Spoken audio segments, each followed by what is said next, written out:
Sahabat Kompas.com, invasi Rusia ke Ukraina telah memaksa lebih dari 1 juta orang melarikan diri dari peperangan hanya dalam waktu 1 minggu. Hingga saat ini, Vladimir Putin tidak menunjukkan tanda-tanda untuk menyetujui gencatan senjata. Sebaliknya, pasukan terus mendesak maju yang bertujuan merebut pelabuhan strategis dan pusat energi. Bagaimana sejarah panjang perjalanan Presiden Rusia Vladimir Putin? Vladimir Putin selalu tergambar sebagai citra seorang pria yang kuat, dibangun dari baja, dan selalu memegang kendali terhadap kekuasaan pada waktu yang sangat penting dalam sejarah negara Rusia. Pada tahun 1990-an, Rusia mengalami masa-masa yang bergejolak di mana komunisme telah berakhir. Putin mudah bergabung dengan dinas keamanan KGB yang membawanya ke dalam lingkaran di mana dia akan bekerja untuk wali kota Moskow. Menurut Dr. Natasha Kurt dari Departemen Studi Perang di King's College London, pada dekade terakhir abad ke-20 yang penuh gejolak itulah yang membentuk Putin. Dia percaya bahwa fokusnya adalah pada stabilitas. Vladimir Mikhayenko, akademisi Ukraina dari Donetsk, mengatakan bahwa Putin sangat tertutup tentang keluarganya sendiri dan lingkaran di dalamnya yang telah ditutupi sejak masa mudanya.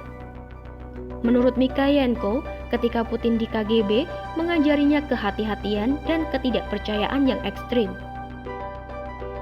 Di masa lalu, Putin tidak ragu-ragu untuk melakukan serangan militer yang keras terhadap siapapun yang dia yakini mengancam status quo Rusia. Beberapa waktu setelah Putin dilantik, ia menyalahkan ledakan di Moskow pada separatis Chechnya yang membantah bertanggung jawab atas pembunuhan tersebut. Putin memerintahkan pengeboman udara di Grozny, di mana hal itu menandai dimulainya Perang Chechnya kedua. Pada tahun 2014, Rusia mengambil alih Crimea dari Ukraina, sebuah langkah yang dianggap tidak sah oleh negara-negara Barat dan diikuti penggulingan Presiden Ukraina yang bersahabat dengan Kremlin. Pada November 2021, Putin menandai liburan Hari Persatuan Nasional dengan perjalanan ke Crimea, yang menyatakan wilayah itu akan selalu menjadi bagian dari Rusia. Mikhayenko mengatakan bahwa Ukraina dan Crimea selalu menjadi perhatian Putin. Menurutnya, orang-orang yang tumbuh kuat di Rusia adalah sekutu lama Putin.